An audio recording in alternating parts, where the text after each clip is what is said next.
हाँ सर। चलो अब देखो, हमने ये बात तो समझ ली कि हम प्राइवेट मेंबर कैसे यूज करेंगे, पब्लिक मेंबर कैसे बनाएंगे, और किस टाइप से हम पैरामीटर पास करा सकते हैं, कैसे हम पैरामीटर के बगैर डेटा को इनपुट करा सकते हैं। अब मैं यहाँ पे एक और कॉन्सेप्ट की बात कर रहा हूँ। इस पूरे के पूरे ब्लॉक को ये मैंने हटा दिया, हमें ये लेके चल रहा हूँ पब्लिक वॉइड सेट डाटा और पब्लिक वॉइड सेट डाटा। ये भी सेट डाटा, ये भी सेट डाटा है, ये भी पब्लिक टाइप का है, वॉइड टाइप का, ये भी उसी टाइप का है। खैर पब्लिक और वॉइड से हमें मतलब नहीं था, हमें मतलब सिर्फ इससे था कि मेथड का नाम एक जैसा है। जब भी आप किसी प्रोसीजरल प्रोग्रामिंग को पढ़ते हो, सी को पढ़ते हो, तो वहां पे आप एक नाम से दो फंक्शन, दो मेथड नहीं बना सकते। लेकिन जब हम जावा की बात करते हैं, ऑब्जेक्ट ओरिएंटेड की बात करते हैं, तो ऑब्जेक्ट ओरिएंटेड के अंदर आपको एक कॉन्सेप्ट मिलता है ओवरलोडिंग का। उसको बोलता है ओवरलोडिंग। तो ओवरलोडिंग का कॉन्सेप्ट क्या है? ये हम मेथड ओवरलोड करा रहे हैं। ऐसे हम मेंबरों को भी यूज कर सकते हैं, लेकिन ये भी क्या है? Method overloading. एक ही नाम से दूसरा मेथड तैयार कर रहे हैं, लेकिन उनके अंदर डिफरेंस क्या होना चाहिए? वो पब्लिक प्राइवेट है या वॉइड या रिटर्न टाइप का, इससे कोई फर्क नहीं पड़ता ओवरलोडिंग पे।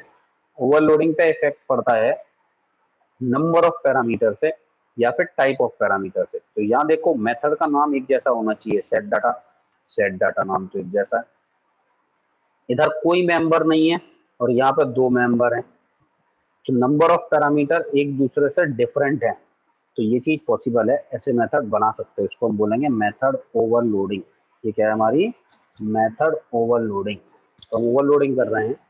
अब आप यहाँ आते हो नीचे, हम ऑब्जेक्ट बना रहे थे, ये तो बना ही हुआ था। एक और ऑब्जेक्ट बना देता हूँ, vector object 2 equals to U vector.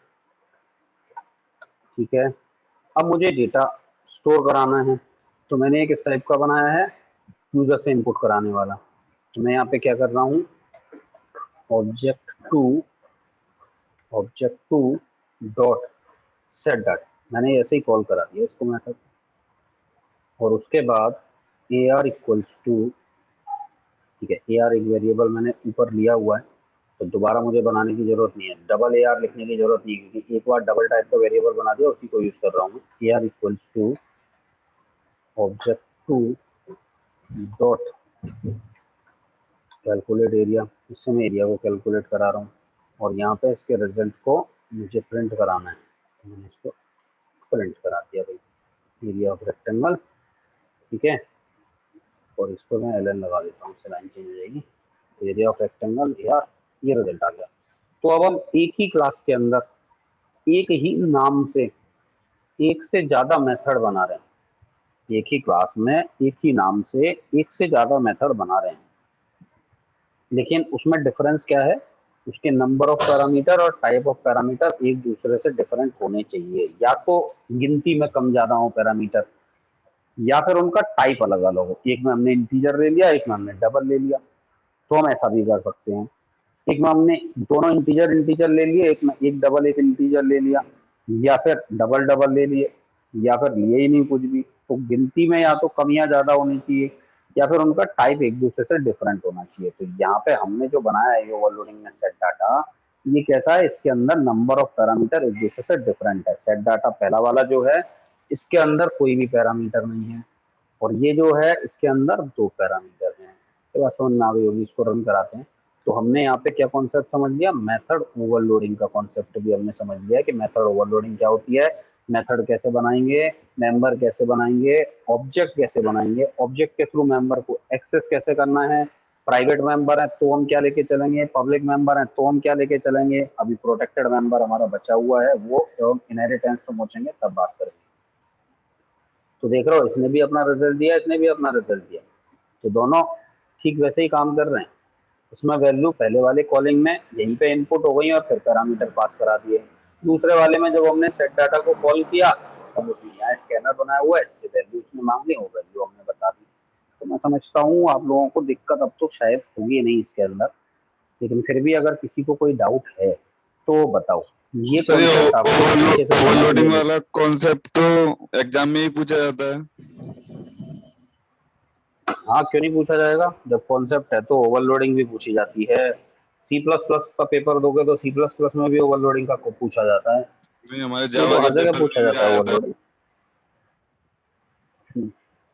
चलो वो पेपर की बात छोड़ के क्या आता, जो कुछ भी बता रहा हूँ ये सब कुछ पूछा जाता है, क्योंकि कॉन्सेप्ट है तो पेपर में तो कुछ भी पूछा जा सकता है, लेकिन मेन कॉन्सेप्ट यही है। अगर तुमने इसको अब जो 2-3 दिन आगे जो 2-3 क्लास होने वाली हैं, इन कॉन्सेप्ट को अगर अच्छे से समझ लिया तो फिर आगे समस्या खत्म हो जाएगी, आगे दिक्कत नहीं आएगी, आगे बड़े आराम से समझ में आएगा। और अगर तुम्हें क्लास ऑब्जेक्ट के कॉन्सेप्ट में कहीं भी कोई भी दिक्कत हुई तो फिर आगे समस्या ही समस्या है, क्योंकि ऑब्जेक्ट ओरिएंटेड प्रोग्रामिंग है जावा, बल्कि प्योर ही है।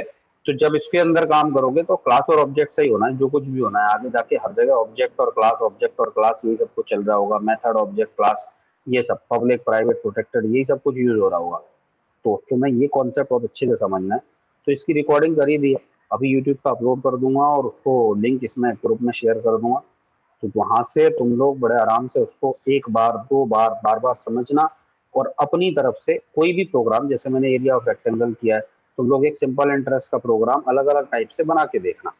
सिंपल इंटरेस्ट कैलकुलेट करनी है तो एक बार पब्लिक मेंबर से, एक बार प्राइवेट मेंबर से, एक बार मेथड ओवरलोडिंग का यूज करके अपने हिसाब से एक सिंपल इंटरेस्ट का प्रोग्राम हर तरह से बना के देखना कि किस तरीके से क्या चल रहा है। और बना लेना, अभी भी बोल रहा हूँ उसको बना के देख लेना, तब तो तुम्हें चीजें समझ में आ जाएंगी। अगर तुम लोगों ने ऐसे ही छोड़ दिया कि चलो ठीक है हमने क्लास ले ली और हो गया, तो फिर तुम फंस जाओगे, फिर तो दिक्कत आएगी। ठीक है भाई, तो उसको अच्छे से भैया एक बार सर देख लेना। आज मैं रिकॉर्डिंग कर रहा हूँ। सर मैं बोल आज रहा मैंने था जैसे रिकॉर्ड, कि हाँ बोल बोल। ये जो प्राइवेट जो क्लास बनी हुई है, प्राइवेट मेंबर बने हुए हैं, मैं, अगर हाँ इसको वो कर देते हैं पब्लिक, तो ये फंक्शन बनाने की जरूरत नहीं पड़ेगी सेट डेटा वाली, है ना? वो तो हम बता ही चुका तुम्हें पहले ही, फिर तो एल और बी को डायरेक्ट ही यूज करने लगोगे तो फिर क्यों बनाओगे, फिर तो ऑब्जेक्ट से डायरेक्ट यूज कर सकते हो, और बना दोगे तो भी कोई दिक्कत नहीं है। मतलब अगर प्राइवेट है तो फंक्शन बनाकर तब उसको एक्सेस कर सकते हाँ जी, प्राइवेट है भाई, ये कोई चीज पब्लिक टाइप की है मान लो, सीधे रियल लाइफ का एग्जांपल उठाओ, अगर कोई चीज तुम्हारा पड़ोसी है, पड़ोसी के घर की कोई चीज है जिसे तुम डायरेक्ट यूज कर सकते हो, पब्लिक टाइप की है, तो फिर तो कोई बात ही नहीं है ना उसे पूछने की, जाओ और उठा के ले आओ और यूज करो, कोई दिक्कत ही खत्म हो गई। लेकिन अगर प्राइवेट मेंबर है तो फिर तुम्हें हर बार उससे परमिशन लेनी पड़ेगी कि भैया ये चीज ले लूं क्या। तो प्राइवेट है तो पब्लिक टाइप का कुछ तो चाहिए तुम्हें, कुछ तो ऐसा चाहिए कि जो उस बंदे से पूछ सको, उसके घर पर जो सामान रखा हुआ है वो प्राइवेट है, लेकिन वो उस बंदे से रिलेटेड है, आप उसे जानते हो, आप उससे बोलोगे कि भैया मुझे ये चीज यूज करनी है दे दो, वो दे देगा। तो पब्लिक टाइप का कुछ तो हो, कुछ तो ऐसा हो जिसके थ्रू मैं उस प्राइवेट को यूज कर पाऊँ। तो प्राइवेट के लिए पब्लिक कुछ ना कुछ होना जरूरी है, प्राइवेट मेंबरों को आप डायरेक्ट यूज नहीं कर सकते, कहीं पे भी यूज नहीं कर पाओगे। ये अभी पहले भी बताया था कि अगर सारे मेंबर प्राइवेट बना दिए किसी क्लास में तो वो क्लास किसी मतलब की नहीं है, क्योंकि उसके मेंबर को आप यूज ही नहीं कर पा रहे हो। ठीक है, हैं। चलो, और किसी को कुछ पूछना हो तो बोलो।